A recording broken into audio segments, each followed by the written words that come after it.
नमस्कार साथियों, मैं हूं Kumar Gaurav, star education official में आप सभी का स्वागत है डेली करंट अफेयर के अंदर।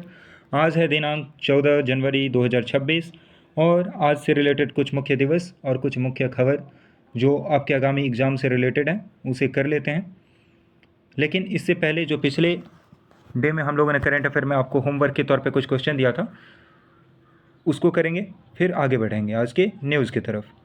पहला क्वेश्चन जो आप लोगों से मैंने पूछा था उसका आप लोगों ने उत्तर भी दिया है कमेंट बॉक्स के अंदर, जो कि सही है। बांग्लादेश में प्रवेश करने से पहले बराक नदी निम्नलिखित में से किस राज्य से होकर बहती है? ऑप्शन ए इसका सही उत्तर है मणिपुर, मिजोरम और असम। इन तीन राज्यों से होते हुए ये बांग्लादेश में प्रवेश करती हैं। नेक्स्ट क्वेश्चन था कैंसर का जल्दी पता लगाने और निदान के लिए शुरू की गई mobile cancer screening unit Asha van किस राज्य में लॉन्च की गई है? Option A Maharashtra, B Rajasthan, C Madhya Pradesh, D Gujarat. इसका जो सही उत्तर था वो था डी गुजरात। आप लोगों ने इसे कमेंट बॉक्स में उत्तर करा है, जो कि बिल्कुल सही है। वहीं एक क्लास क्वेश्चन हमने आपसे पूछा था कि अन्नामलाई टाइगर रिजर्व कहाँ पर स्थित है? इसका जो सही उत्तर था वो था तमिलनाडु। आज का जो सबसे पहला न्यूज़ है वह है लोहड़ी 2026 का शुभ योग देखा गया है। जनवरी लोहड़ी का त्यौहार सेलिब्रेट किया जाएगा। लोहड़ी एक लोकप्रिय भारतीय पंजाबी लोक त्यौहार है जो मुख्य रूप से देश के उत्तरी क्षेत्रों में मनाया जाता है। लोहड़ी एक ऐसा त्यौहार है जो सर्दियों के अंत और वसंत की शुरुआत का प्रतीक है। यह जनवरी में गन्ने की फसल लोहड़ी के त्यौहार में मनाई जाती है। यह मकर संक्रांति त्यौहार से एक रात पहले मनाया जाता है, यानी 14 तारीख को अगर मकर संक्रांति है तो ये 13 तारीख को सेलिब्रेट किया जा रहा है। दुल्ला भट्टी, यह त्यौहार दुल्ला भट्टी की किंवदंती से जुड़ा हुआ है जो एक स्थानीय नायक था। उसने पंजाबी लड़कियों को मुगलों से बचाया था और इस वजह से दुल्ला भट्टी के बारे में लोकगीत लोहड़ी त्यौहार का एक हिस्सा है। इस पर्व पर लोग जो हैं दुल्ला भट्टी को याद करते हुए उनके नाम से लोकगीत गाते हैं, क्योंकि इन्होंने मुगलों से पंजाबी लड़कियों को बचाया था। इसे एक पवित्र अलाव जलाकर मनाया जाता है, जैसे कि हम लोग होलिका दहन में एक अलाव जलाते हैं वैसे, जिसे उर्वरता, शुभता और सौभाग्य का प्रतीक माना जाता है, खासकर नई दुल्हनों और नवजात बच्चों के लिए। वहीं नेक्स्ट न्यूज़ है पोंगल 2026। पोंगल जो है ये त्यौहार महत्वपूर्ण हिंदू त्यौहार है। ये खास रूप से जो दक्षिण भारत में सेलिब्रेट किया जाता है, खासकर तमिलनाडु के अंदर। पोंगल शब्द का अर्थ है अति प्रवाह या उबलना।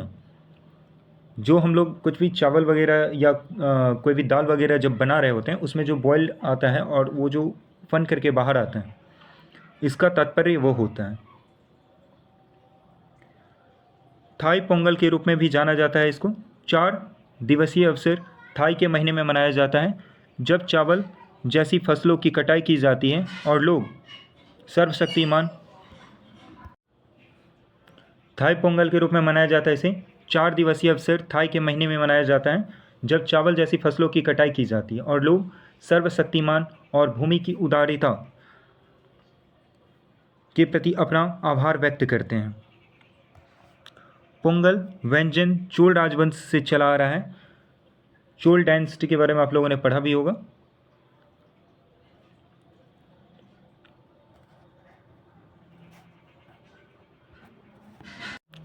तमिल लोग अपने घरों में पारंपरिक डिज़ाइन बनाकर इस अवसर का जश्न मनाते हैं, जिन्हें कोमल के रूप में जाना जाता है। इसके अतिरिक्त पारंपरिक पोंगल व्यंजन नए कटे हुए चावल से बनाया जाता है और आगे सूर्य देवता को चढ़ाया जाता है। जैसे कि आपको पता है, मैंने पहले भी बोला, ये 4 दिवसीय त्यौहार है जिसमें पहला मंगलवार जनवरी 13, 2026 को सेलिब्रेट होगा भोगी पंडिगाई। दूसरा थाई पोंगल मकर संक्रांति बुधवार जनवरी 14 को होगा और मट्टू पोंगल गुरुवार जनवरी 15 को होगा। कानुम पोंगल शुक्रवार जनवरी 16 को सेलिब्रेट किया जाएगा। तो यह मुख्य 4 दिवसीय पोंगल है। पोंगल के 4 दिन के बारे में अगर बात किया जाए तो सबसे पहला है भोगी पोंगल। पोंगल का पहला दिन जब लोग पुरानी वस्तुओं को जलाते हैं और नई संपत्ति का जश्न मनाते हैं। वो भोगी पोंगल कहलाता है। सूर्य पोंगल एक थाई पोंगल है। पोंगल का दूसरा दिन जब लोग सूर्य देवता की पूजा करते हैं इसे सूर्य पोंगल के नाम से या थाई पोंगल के नाम से जानते हैं, या मकर संक्रांति भी के रूप में जानते हैं। मट्टू पोंगल पोंगल का तीसरा दिन जब लोग मवेशियों की पूजा करते हैं इसे मट्टू पोंगल के नाम से जाना जाता है। और कानुम पोंगल पोंगल का चौथा दिन जब लोग गीत और नृत्य करते हैं और उपहारों का आदान प्रदान करते हैं इसे कानुम पोंगल के रूप में जाना जाता है। वहीं नेक्स्ट न्यूज़ है आज का, हाटी जनजाति। हाटी ट्राइब से रिलेटेड का सबसे बड़ा वार्षिक उत्सव बोडा त्यौहार शुरू हुआ है। ये हिमाचल प्रदेश के सिमोरा डिस्ट्रिक्ट में हाटी जनजाति का सबसे बड़ा वार्षिक उत्सव बोडा त्यौहार है। तो इस बोडा त्यौहार को आप लोग नाम याद रखेंगे। और ये किससे रिलेटेड है? हाटी ट्राइब से रिलेटेड। बोडा त्यौहार जिसे माघों का त्यौहार भी कहा जाता है, इसे माघों के त्यौहार के नाम से भी जाना जाता है। हाटी जनजाति का सबसे बड़ा ये वार्षिक त्यौहार होता है।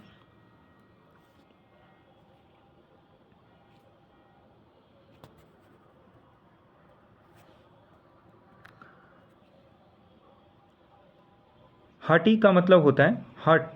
एक आप लोगों ने हाट का नाम सुना होगा, जैसे कोई बाज़ार वगैरह लगता है जिसको हाट कहा जाता है गांव की भाषाओं में, तो ये उसी से रिलेटेड है। वहाँ पर हाट कहा जाता है, वहाँ पर ये लोग जा कर के कुछ भी सामान सेल करते हैं जो ये लोग उगाते हैं वगैरह, जो खाद्य सामान होते हैं, जो फसल वगैरह ये लोग उगाते हैं उसको ये छोटे से बाज़ार में ले जा कर के सेल करते हैं और इसको हाट के नाम से जाना जाता है, छोटे बाज़ारों को। हैटी एक करीबी समुदाय है जो आसपास के शहरों में हाट नामक छोटे बाज़ारों में अपनी घरेलू फसलों को बेचने की अपनी सदियों पुरानी पेशेवर प्रथा से अपना नाम लेते हैं और इसी के नाम पर इनका नाम जो है हाटी जनजाति का नाम पड़ा है। ये आदिवासी मुख्य रूप से हिमाचल उत्तराखंड सीमा पर गिरी और टॉन्स नदी के बेसिन में रहते हैं, जो दोनों यमुना की सहायक नदियां हैं। ये भी याद रखिएगा, ये जो है गिरी और टॉन्स नदियों के बेसिन में उसका जो तटीय क्षेत्र है उधर ये लोग रहते हैं। और ये दोनों नदियां जो है किसकी सहायक नदी हैं? यमुना नदी की सहायक नदी है। आपसे पूछा जा सकता है गिरी और टॉन्स नदी जो है ये किसकी सहायक नदी है, तो याद रखेंगे ये दोनों यमुना नदी की सहायक नदी हैं।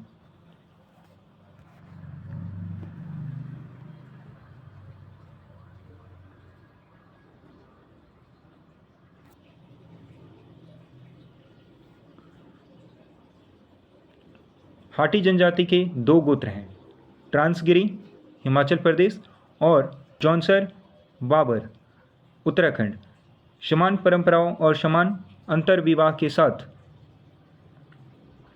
इस ट्राइब का जो मुख्य रूप से ये चर्चा में रहा, इस ट्राइब के अंदर एक प्रचलन है कि इसके अंदर एक लड़की से दो लड़के शादी कर सकते हैं जो एक ही फैमिली के हों, यानी दो भाई एक लड़की के साथ शादी कर सकते हैं। यहाँ पर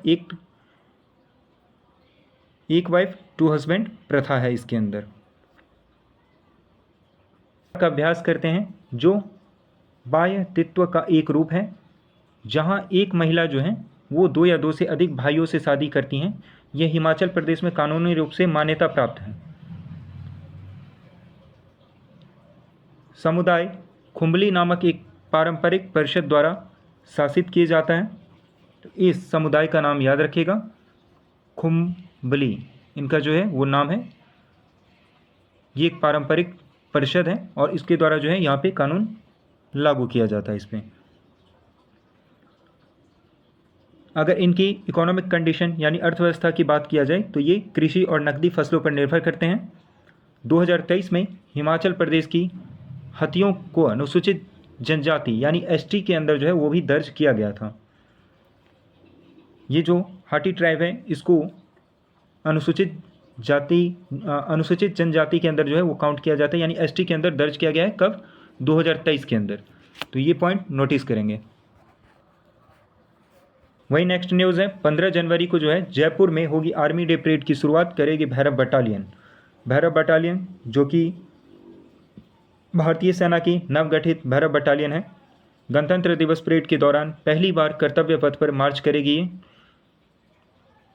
ये कॉम्पैक्ट हाईटेक लड़ाकू इकाई हैं जिनमें से प्रत्येक में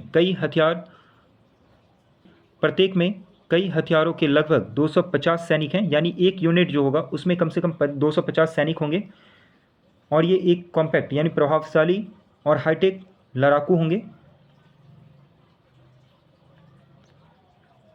तेज, आश्चर्य और उच्च प्रभाव वाले संचालन के लिए डिज़ाइन किया गया है इनको, ताकि कहीं पर भी जो घुसपैठिया एरिया है वहाँ पर ये उसको काउंटर करेंगे बहुत ही तेज़ तरीके से और उच्च प्रभाव के साथ।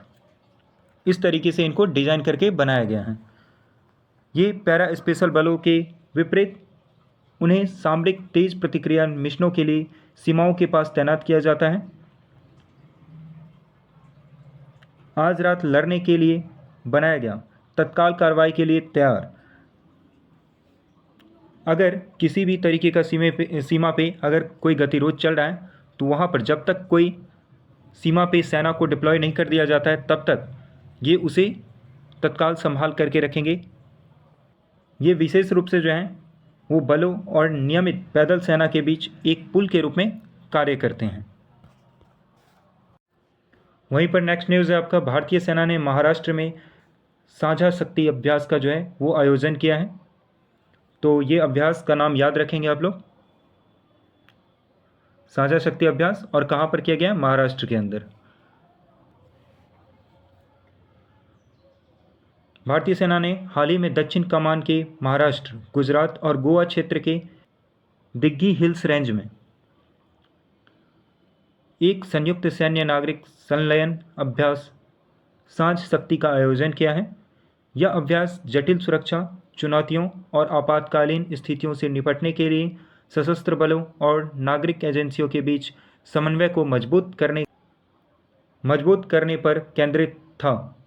इस अभ्यास में भारतीय सेना और महाराष्ट्र पुलिस फोर्स 1 और अग्निशमन और आपातकालीन सेवाओं सहित 16 प्रमुख नागरिक एजेंसियों के कर्मियों को एक साथ लाया गया। याद रखेंगे, इसमें सिविलियन को भी ऐड किया गया है इस अभ्यास में, इसलिए ये इम्पोर्टेंट हो जाता है। सांझ शक्ति अभ्यास ये कहाँ किया गया है तो ये याद रखिएगा, महाराष्ट्र के अंदर किया गया है और दिग्गी हिल्स रेंज में इसका संयुक्त सैन्य नागरिक संलयन के साथ जो है सांझ शक्ति का जो है अभ्यास को वो आयोजन किया गया है।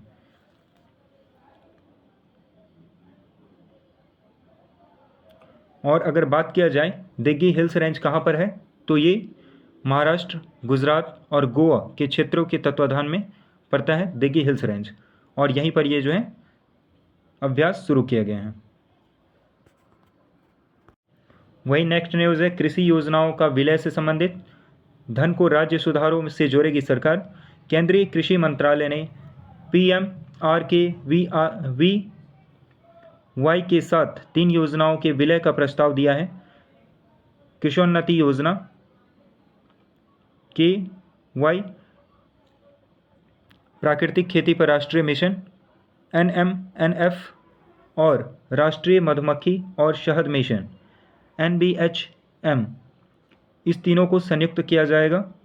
और PMRKVY को कृषि विकास में तेज़ी लाने और किसान की आय बढ़ाने के लिए शुरू किया गया था। PMRKVY के बारे में अगर जानें तो ये कृषि और कल्याण मंत्रालय के तहत एक केंद्र प्रायोजित योजना है। इसका जो उद्देश्य है वो है कृषि विकास को बढ़ावा देना और किसानों की आय में सुधार करना। अगर हम बात करें कि प्रधानमंत्री कृषि विकास योजना है क्या, अगर इसके बारे में देखें तो यह कृषि और किसान कल्याण मंत्रालय के तहत संचालित होता है। एक केंद्र प्रायोजित योजना है। इसका उद्देश्य कृषि विकास में तेज़ी लाना और किसानों की आय में सुधार करना है। इसका उद्देश्य की बात करें तो कृषि और संबद्ध क्षेत्रों में सार्वजनिक निवेश बढ़ाना है। इसका उद्देश्य उत्पादकता और समय कृषि विकास में सुधार लाना है। कृषि और फसल कटाई के बाद बुनियादी ढांचे को मजबूत करना है। उच्च मूल्य वाली फसलों, बागवानी, पशुधन और मत्स्य पालन में विविधिक आधुनिक अभिनव जलवायु अनुकूलन प्रथाओं को प्रोत्साहित करना है। कृषि विकास में क्षेत्रीय असमानताओं को भी कम करना है। अगर हम इसकी विशेषताओं के ऊपर बात करें, ये योजना जो है लचीलेपन के साथ राज्य के नेतृत्व वाला विकेंद्रीकृत दृष्टिकोण है। एक विकास उन्मुख से अगर देखा जाए तो कृषि और संबद्ध क्षेत्रों में 4% तक का जो है वार्षिक वृद्धि का लक्ष्य रखा गया है। व्यापक कवरेज की बात करें तो फसलें, बागवानी, पशुधन, मत्स्य पालन, जैविक खेती, अनुसंधान एवं विकास, विपणन, बुनियादी ढांचा जो है इसके मुख्य कवरेज के अंदर आते हैं। राज्यों के सार्वजनिक निवेश से जुड़े प्रोत्साहन आधारित वित्त पोषण भी है इसके अंदर। फंडिंग का अगर पैटर्न की बात किया जाए इसके अंदर, तो इसमें जो फंड करना है वो सामान्य राज्य 60% इसमें केंद्र के द्वारा जो है वो दिया जाएगा पैसा सामान्य राज्य के अंदर, और 40% राज्य सरकारों से भी पैसा लिया जाएगा। पूर्ण रूप से इसमें सेंट्रल गवर्नमेंट ही पैसा नहीं देंगे इसके अंदर, इसमें स्टेट को भी इंक्लूड किया गया है। पूर्वोत्तर और पहाड़ी राज्यों के अंदर 90% केंद्र सरकार पैसा देगी इसके अंदर, और 10% राज्य केंद्र प्लस 10% राज्य से लिया जाएगा। वहीं तीसरा केंद्र शासित प्रदेश की अगर बात करें तो वहाँ पर 100% केंद्रीय वित्त पोषण होगा, सेंट्रल गवर्नमेंट के द्वारा इशू किया जाएगा। नेक्स्ट है आपका अंतर्राष्ट्रीय नवीकरण ऊर्जा एजेंसी। हाल ही में केंद्रीय नवीन और नवीकरणीय ऊर्जा मंत्री ने संयुक्त अरब अमीरात के अबू धाबी में अंतर्राष्ट्रीय नवीकरणीय ऊर्जा एजेंसी की 16वीं सभा में भारत का राष्ट्रीय वक्तव्य दिया है। अंतर्राष्ट्रीय नवीकरण ऊर्जा एजेंसी के बारे में अगर जानें तो यह एक अंतर सरकारी संगठन है, इंटरनेशनल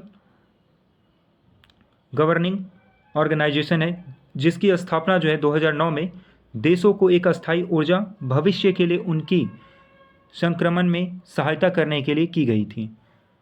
यह अंतर्राष्ट्रीय सहयोग के लिए प्रमुख मंच, उत्कृष्टता के केंद्र और नवीकरणीय ऊर्जा पर नीति, प्रौद्योगिकी, संसाधन और वित्तीय ज्ञान के नवीकरणीय ऊर्जा पर नीति निर्धारित करती हैं।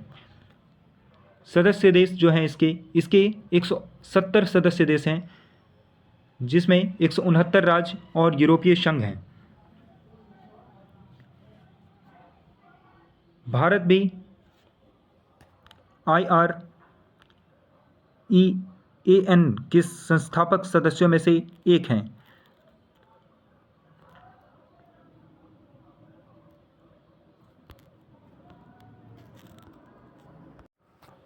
यह छवि अंतर्राष्ट्रीय नवीकरणीय ऊर्जा एजेंसी के शासन संरचना के बारे में जानकारी प्रदान करती है, जो देश को एक अस्थायी ऊर्जा भविष्य की ओर संक्रमण में सहायता करती है। विधानसभा प्रत्येक सदस्य देश के प्रतिनिधियों से मिलकर बनी सर्वोच्च निर्णय लेने वाली संस्था है, और परिषद इसमें 21 सदस्य राज्य शामिल है, जिनका 2 साल के कार्यकाल के लिए बारी बारी से चुनाव होता रहता है। अगर इसकी मुख्यालय को देखा जाए तो संयुक्त अरब अमीरात के अबू धाबी में ये स्थित है, तो इसे मुख्य रूप से याद रखेंगे। IRENA जो है अंतर्राष्ट्रीय नवीकरणीय ऊर्जा एजेंसी, इसकी मुख्यालय संयुक्त अरब अमीरात के अबू धाबी में स्थित है। पद संयुक्त राष्ट्र का आधिकारिक पर्यवेक्षक है ये। वहीं नेक्स्ट न्यूज़ है आपका साइंस एंड टेक से रिलेटेड, तो इसे याद रखिएगा। साइंस एंड टेक्नोलॉजी क्षेत्रों से ये आते हैं। IIT मद्रास ने लॉन्च किया है परम शक्ति सुपर कंप्यूटर। इलेक्ट्रॉनिक्स और सूचना प्रौद्योगिकी मंत्रालय ने भारतीय प्रौद्योगिकी संस्थान मद्रास में परम शक्ति सुपर कंप्यूटर जो है उसको लॉन्च किया है। इस परियोजना को राष्ट्रीय सुपर कंप्यूटर मिशन NSM के तहत वित्त पोषित किया गया है। अगर हम परम शक्ति के बारे में जानें, यह एक स्वदेशी रूप से विकसित और निर्मित 3.1 पेटाफ्लॉप सुपर कंप्यूटर सिस्टम है। इसका मतलब होता है कि ये बहुत ही फास्ट वर्क कर सकता है। ये एक सुपर कंप्यूटर है और इसकी जो प्रोसेसिंग है वो बहुत ही फास्ट होगा। यह अब भारतीय शैक्षणिक संस्थानों में उपलब्ध सबसे शक्तिशाली कंप्यूटेशनल प्रणालियों में से एक है।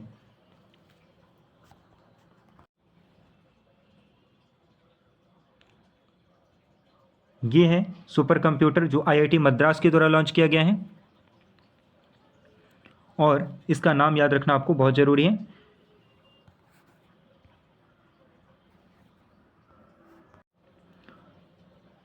अगर हम नेशनल सुपर कंप्यूटर मिशन की बात करें, यानी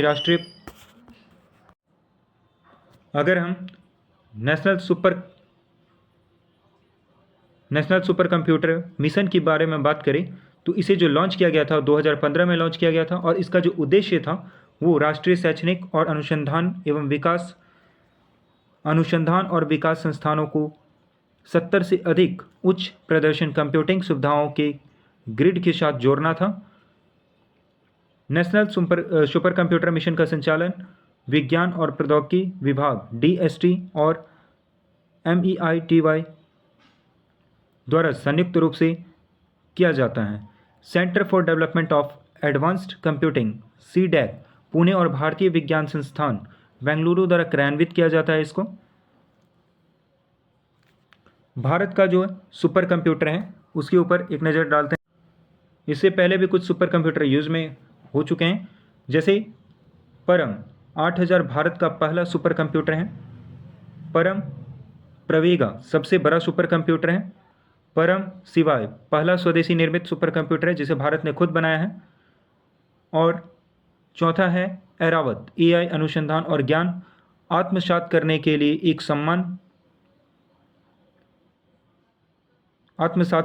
एक सामान्य कंप्यूटिंग प्लेटफॉर्म है। ये जो है भारत के प्रमुख सुपर कंप्यूटर हैं, और एक नया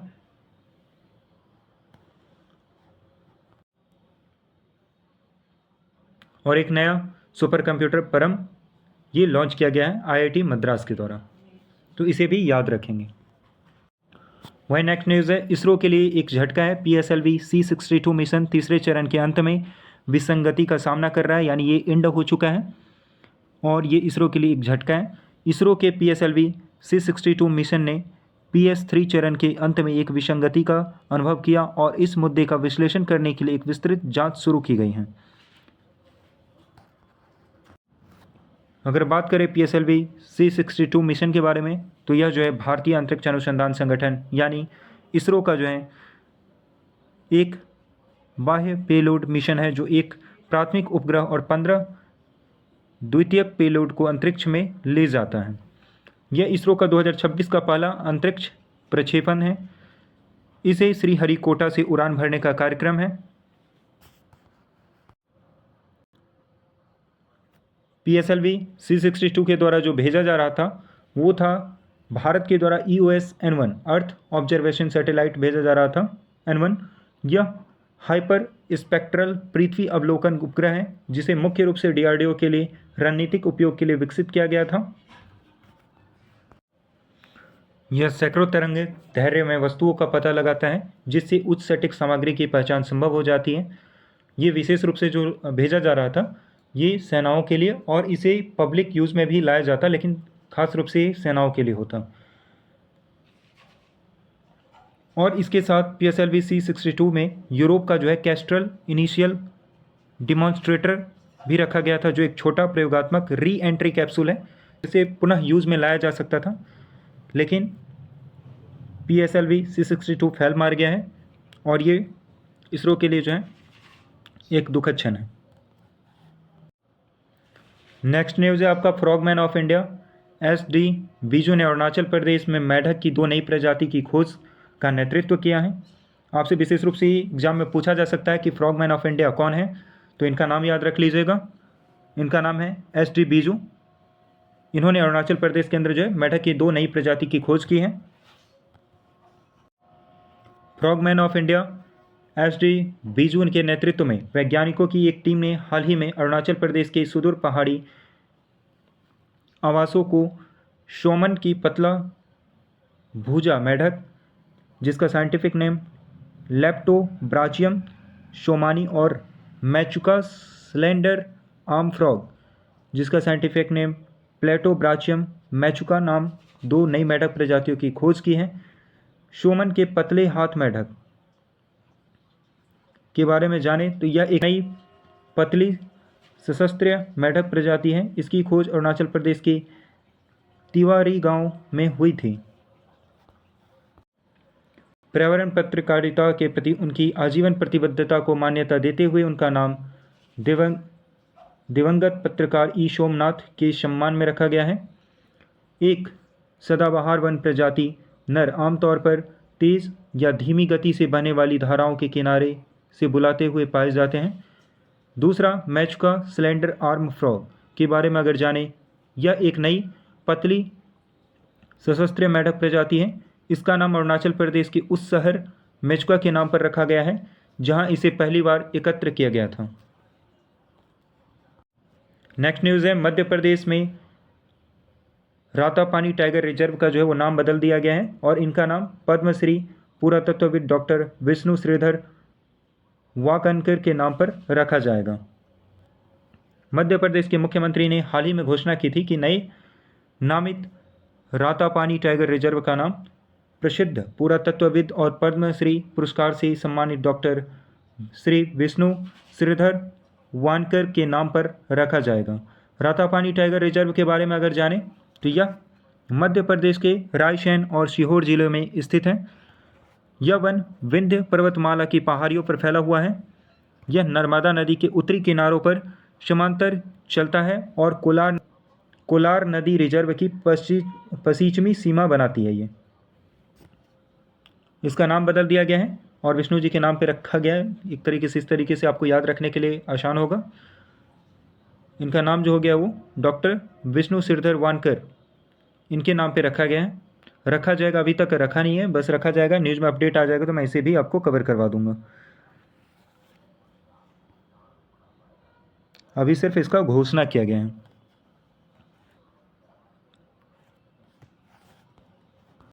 अगर इस रिजर्व की बात करें तो भीम बेटका और रॉक शेल्टर और रॉक पेंटिंग का एक समूह है जो यूनेस्को द्वारा घोषित है। ये विश्व धरोहर स्थलों में से एक है। इसमें कई अन्य ऐतिहासिक और धार्मिक स्थल भी सम्मिलित हैं, जैसे गिन्नौरगढ़ किला, POW शिविर, केरी महादेव, रातापानी बांध, झोलियापुर बांध आदि। वही नेक्स्ट न्यूज़ है आपका, उत्तर प्रदेश क्षेत्रीय AI इम्पैक्ट सम्मेलन 2026 की मेज़बानी करेगा। इंडिया AI और इलेक्ट्रॉनिक्स और सूचना प्रौद्योगिकी मंत्रालय मैटी उत्तर प्रदेश सरकार के सहयोग से 12 और 13 जनवरी 2026 को लखनऊ में उत्तर प्रदेश क्षेत्रीय AI प्रभाव सम्मेलन 2026 की मेज़बानी करने के लिए तैयार हैं। उत्तर प्रदेश क्षेत्रीय AI इम्पैक्ट सम्मेलन 2026 भारत AI इम्पैक्ट समिट 2026 का एक अग्रदूत है जो 16 से 20 फरवरी 2026 तक नई दिल्ली, भारत में आयोजित होने वाले हैं और देश भर में आयोजित किए जा रहे 8 क्षेत्रीय AI प्रभाव सम्मेलन की राष्ट्रीय श्रृंखला का हिस्सा भी हैं।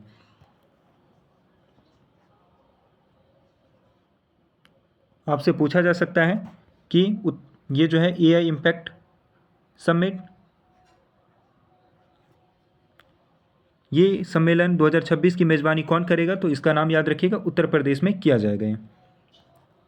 और किस मंत्रालय के अंदर आता है ये भी याद रखिएगा, इलेक्ट्रॉनिक्स और सूचना प्रौद्योगिकी मंत्रालय के अंदर ये आते हैं। नेक्स्ट न्यूज़ है आपका, पंजाब में 5100 नवजात लड़कियों को सम्मानित करने के लिए ध्यान दी लोहड़ी मनाई गई है। ध्यान दी लोहड़ी ये पहले भी मनाते आ रहा है और ये विशेष रूप से लोहड़ी जो है वो जब किसी भी फैमिली में बॉय बेबी बर्थ होते हैं तो उसके लिए सेलिब्रेट किया जाता है, उनके लिए लोहड़ी गाया जाता है। लेकिन ये अब लड़कियों के लिए भी विशेष रूप से गाए जाएंगे, जिसमें 5100 नवजात लड़कियों के लिए लोहड़ी गाई जाएगी। पंजाब में बेटियों के प्रति समाज की मानसिकता में सकारात्मक परिवर्तन के प्रतिबिंब के रूप में जालंधर के एक गांव में धियां दी लोहड़ी मनाई गई है, जहां 5100 नवजात लड़कियों को सम्मानित किया गया। समारोह का जो उद्देश्य रखा गया था वो जो नेशनल अपना एक चला रहे हैं उद्देश्य, उसमें से जैसे बेटी बचाओ बेटी पढ़ाओ, ये राष्ट्रीय आंदोलन को और मजबूत करता है। नेक्स्ट न्यूज़ है आपका बोइंग E4B नाइट वॉच नवीनतम समाचार।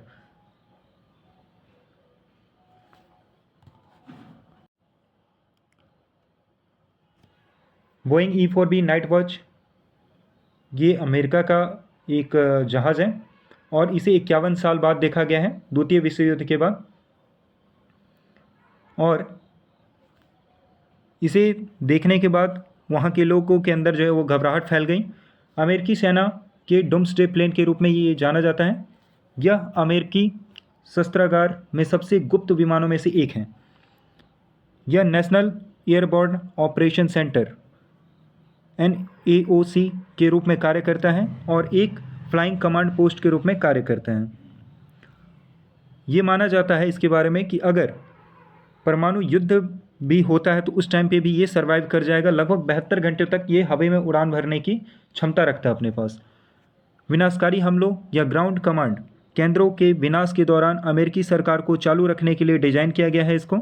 सेवा में 4 विमान, एक हमेशा अलर्ट, वास्तविक संकट में केवल एक बार सक्रिय किया गया। 9/11 हमले के बाद 2001 में जो हुआ था उसके बाद इसको एक बार सक्रिय किया गया था। एक संशोधित बोइंग 747-200 पर निर्मित है ये है बोइंग E4B नाइट वॉच। इसे डूम्सडे प्लेन के नाम से भी जाना जाता है और इसे 51 साल बाद देखा गया है।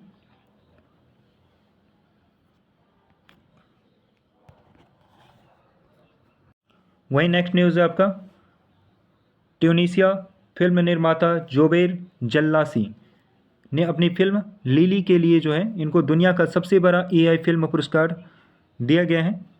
$1 मिलियन का पुरस्कार प्राप्त किया है इन्होंने। ट्यूनीसिया फिल्म निर्माता, इनका नाम याद रखिएगा, जोबेर जल्लासी नाम है इनका। अपनी फिल्म लिली के लिए दुनिया का सबसे बड़ा AI फिल्म पुरस्कार जीता है इन्होंने। दुबई में 1 बिलियन फॉलोअर्स समिट 2026 के दौरान $1 मिलियन का इनको पुरस्कार प्राप्त हुआ है। यह पुरस्कार गूगल जेमिनी के सहयोग से आयोजित किया गया है और शिखर सम्मेलन के चौथे संस्करण में प्रस्तुत किया गया था जो 9 से 11 जनवरी तक दुबई में कंटेंट फॉर गुड थीम के तहत आयोजित किया जा रहा है।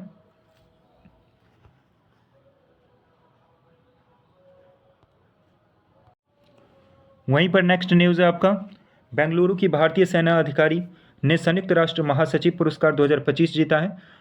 बेंगलुरु की एक भारतीय सेना अधिकारी जिनका नाम है मेजर स्वाति शांता कुमार, इनका नाम याद रख लीजिएगा, मेजर स्वाति शांता कुमार, अपने project equal partners lasting peace के लिए संयुक्त राष्ट्र महासचिव पुरस्कार 2025 इन्होंने जीता है।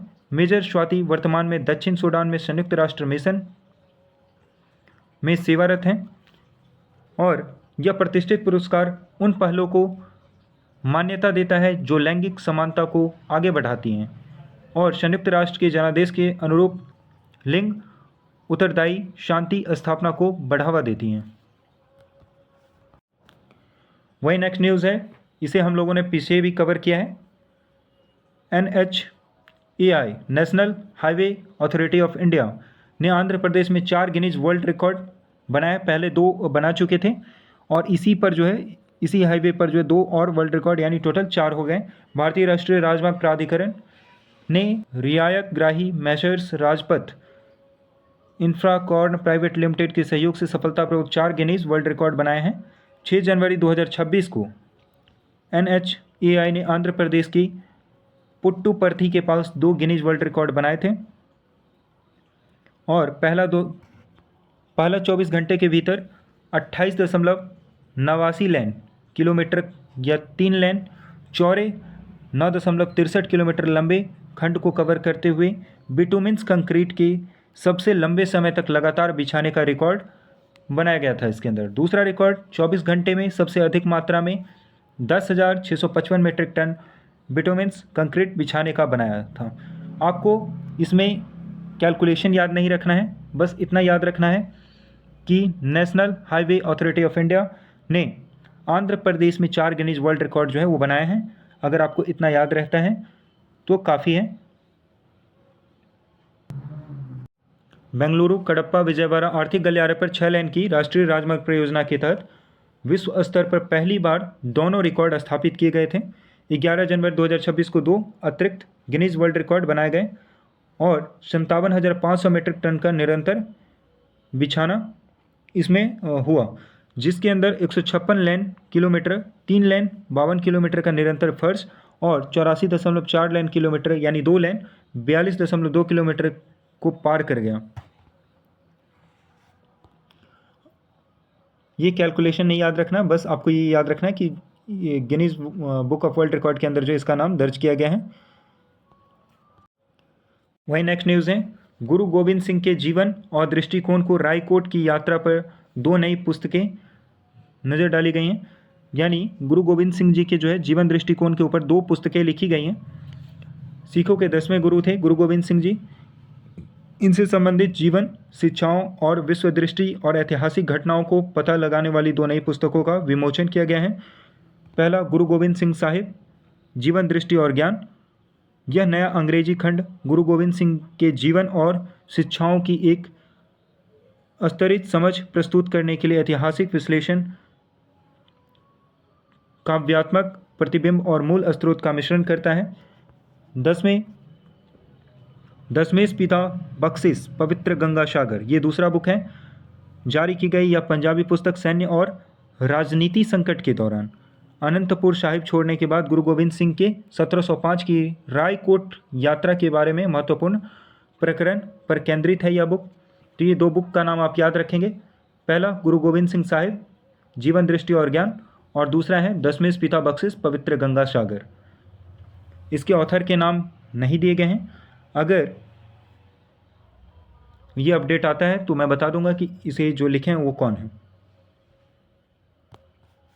नेक्स्ट न्यूज़ है आपका, विराट कोहली सभी प्रारूपों में सबसे तेज 28,000 रन बनाने वाले खिलाड़ी बन गए हैं। विराट कोहली ने न्यूजीलैंड के खिलाफ वडोदरा में खेले गए पहले वनडे में 28,000 अंतर्राष्ट्रीय रन पूरे कर लिए हैं और वह तेंदुलकर जो कि 644 मैचों में ये स्कोर पूरा किए थे और संगकारा जो कि 666 मैचों में ये रिकॉर्ड हासिल किए थे, लेकिन विराट कोहली ने इसे मात्र 624 पारी में अचीव कर लिया है और ऐसे करने वाले ये सबसे तेज़ रन बनाने वाले व्यक्ति बन गए हैं विराट कोहली।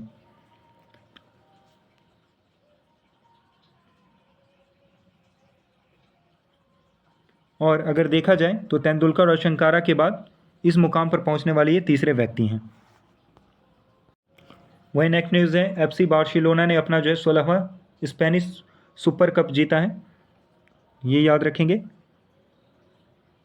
सऊदी अरब के जेद्दा में king Abdullah sports city stadium में आयोजित फाइनल में रियल मैड्रिड को इसने 3-2 से हराकर अपना 16वां स्पेनिश सुपर कप खिताब हासिल किया है।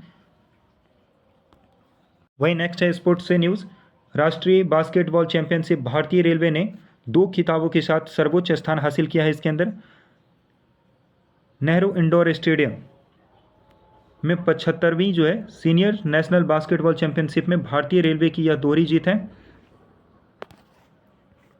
महिला वर्ग में रेलवे ने केरल को 75-66 से हराकर लगातार 8वां और कुल मिलाकर 41वां जो है खिताब जीता है। वहीं पुरुष वर्ग में रेलवे ने गत चैंपियन तमिलनाडु को पछाड़ दिया है। नेक्स्ट न्यूज़ है जो कि शॉर्ट में अगर इसके बारे में कुछ विस्तृत जानकारी आती है तो मैं फिर आपको बता दूंगा। आपसे ये शॉर्ट में कर दिया गया है। बिहार के मुख्यमंत्री नीतीश कुमार 16 जनवरी को समृद्धि यात्रा शुरू करेंगे, जिस दौरान वह जिलों का दौरा करेंगे और सरकारी योजनाओं के क्रियान्वयन की समीक्षा करेंगे। आपसे ये पूछा जा सकता है कि समृद्धि यात्रा जो है वो किस स्टेट के मुख्यमंत्री ने किया है, तो मुख्य रूप से ये बिहार के मुख्यमंत्री नीतीश कुमार जी ने किए, जो कि 16 जनवरी को अपनी समृद्धि यात्रा की शुरुआत करेंगे। नेक्स्ट न्यूज़ है, मलेशियाई संचार और मल्टीमीडिया आयोग MCMC ने एलन मस्क के XAI द्वारा विकसित AI चैटबॉट ग्रॉक तक पहुंचने को अस्थायी रूप से अवरुद्ध कर दिया है। इससे पहले भी एक देश ने इसको अवरुद्ध किया था और ये दूसरा मलेशिया जो है वो भी इसके ऊपर अस्थायी रूप से अवरुद्धता जारी कर दिए हैं। इसके ऊपर बैन लगा दिया गया है मलेशिया के द्वारा भी। अब इससे पहले किसके द्वारा लगाया गया था, इसे हमने न्यूज़ में कवर किया था, अगर आपको पता हो कल ही के न्यूज़ में किया था, उसका नाम बताएंगे उस देश का।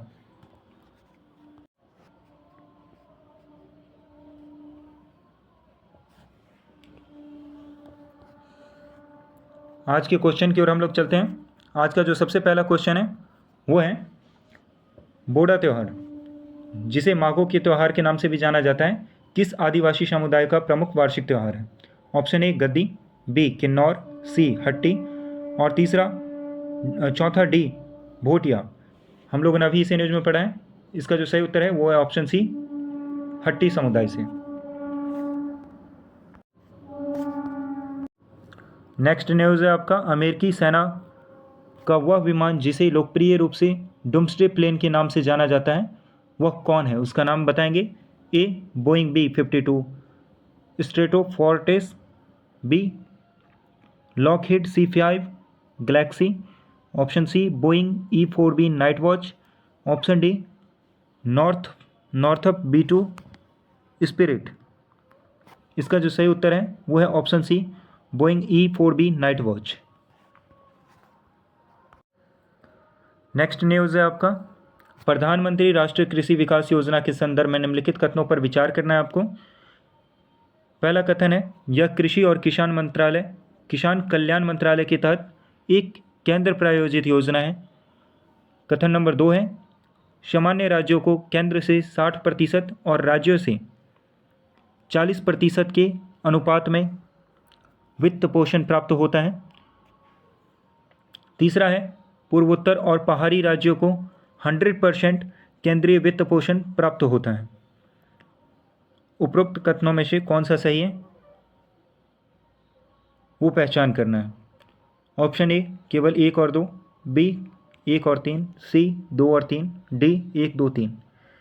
इसका उत्तर आप लोग कमेंट बॉक्स में करेंगे, ये होमवर्क के तौर पे रखा जा रहा है। नेक्स्ट क्वेश्चन जो आपके होमवर्क के लिए वो है हाल ही में स्वदेशी रूप से विकसित सुपर कंप्यूटिंग सिस्टम के तौर पर खबरों में रहा परम शक्ति किस संस्थान ने लॉन्च किया था?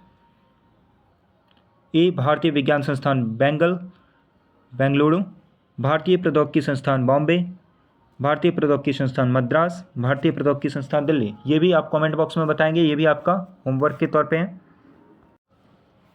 साथियों डेली करंट अफेयर के महत्वपूर्ण क्वेश्चन यहाँ से हर रोज़ लिया जाता है। अगर आप चैनल पर नए हैं और यहाँ तक आ चुके हैं तो चैनल को सब्सक्राइब करते हुए जाइएगा, और कोई पढ़ने लिखने वाले साथी हैं जो कंपटीशन वगैरह का एग्ज़ाम का तैयारी कर रहे हैं तो उनके साथ भी इसको साझा कर लीजिए, उनको शेयर कर दीजिएगा। और अगर पहले से हैं तो इस पर लाइक करते हुए जाइए, और किसी भी तरीके का क्यूरी हो तो आप हमें कमेंट में पूछ सकते हैं। आज के लिए इतना ही, धन्यवाद, मिलते हैं फिर।